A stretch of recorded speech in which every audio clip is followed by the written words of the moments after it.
pertanyaan yang pertama, apa tantangan saat menjadi perusahaan penerbit? Tantangan penerbit pertama ya.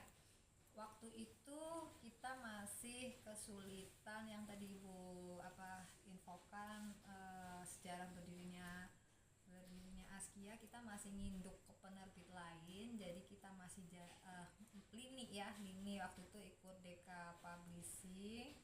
Nah, berikutnya ternyata ada permintaan dari perpustakaan lebih baik masing-masing penerbit tidak ada lini lagi. Jadi yang tadinya lini-lini kita harus berdiri independen. Nah, di awal ya kita karena sama-sama kita masih punya pekerjaan utama di lain, kita awal tuh kesulitannya saling bergotong royong nih, ngurus-ngurus dari perizinan, kemudian mekanisme ketika ada klien menerima naskah siapa yang pegang, kemudian kita mulai memposisikan masing-masing di tim kita, passionnya kita, kelebihan kita masing-masing di mana. Kayak Ibu, berarti naskah masuk, berarti pertama screening editor dulu, Ibu sebagai editor. Kemudian ada teman, aku lebih prefer ke yang mikirin cover sih, jadi siapa nih yang cover. Terus ada temen lagi yang lain, aku lebih prefer ke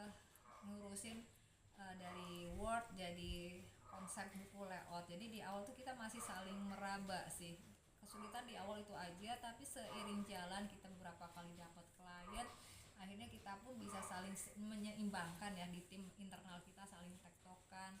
Dan sampai sekarang pun kita kan lebih banyak bekerja online, hal itu udah bukan menjadi suatu tantangan yang sangat berarti karena kita akhirnya seiring jalan kita udah saling ngerti mana job kita masing-masing. Hanya di awal saja sih Kak. Untuk pertanyaan kedua, kalau Ibu menulis buku itu dapat inspirasi dari mana? Inspirasi atau ide itu sebenarnya sangat banyak Kak. Masing-masing orang itu bisa jika bangun tidur tiba-tiba kepikiran sesuatu. Nah, inspirasi atau ide itu sangat mahal ya. Jadi Ibu sarani kalau kalian tiba-tiba kepikiran aku pengen nulis ini, segera ditulis. Kalau Ibu sendiri dapat inspirasi banyak ya dari anak-anak Ibu sendiri waktu kecil tuh, mereka dengan temennya Ibu bisa dapat banyak inspirasi untuk menulis buku anak. Kemudian Ibu jadi guru, itu banyak murid-murid yang dengan berbagai macam karakter, itu pun bisa jadi inspirasi. Kemudian dari dulu zaman kerja tuh teman-teman di kantor kadang curhat masalah pribadi, masalah hubungan mereka dengan pacar, dengan orang tua, dengan anak, itu bisa jadi inspirasi. Terus kita jalan-jalan kemana, ke tempat wisata, itu pun bisa jadi inspirasi novel untuk jadi background latar cerita kita. Jadi banyak sih inspirasi itu.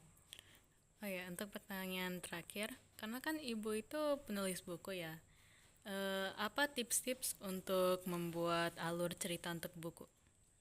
Alur cerita ya, jadi ini Ibu punya tips sebelum kita memulai menulis sebuah naskah, benar-benar mengeksekusi, kita tuh udah membuat screening keseluruhan. Jadi kita buat namanya outline. Outline itu kalau buku kan pasti bab per bab.